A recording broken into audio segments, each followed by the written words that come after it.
аппендицит. Жөтеліңіз қандай? Жөтелбей қалдыңыз ба?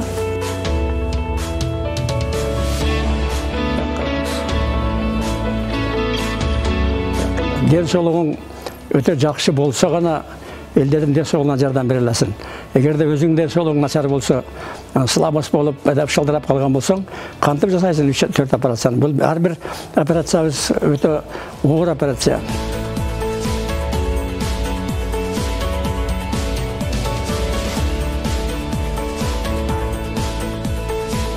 Июнь айында қатты ауырдым.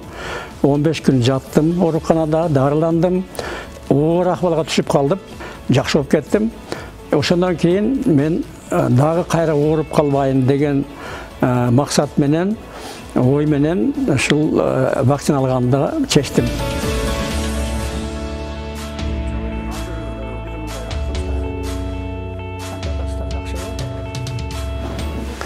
Қимылдар басшылығы. Пока жатпай тұрыңыз.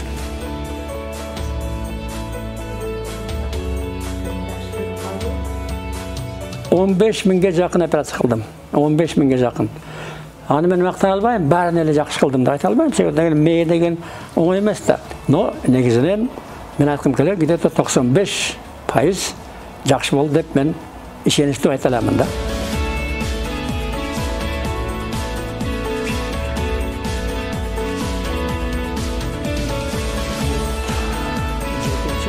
Жақсы болып, анан қайра келіп рахмат айтып атса, кетіп атып рахматын айтса, ошол бақыттың бір түрі да. Дем берет, ошол орунун жақсы болдым деген сөз еле бізге қанша дем берет. Ошон үшін жақсы болған сайын қарғын келбейді, іштеген келіп тұрады да.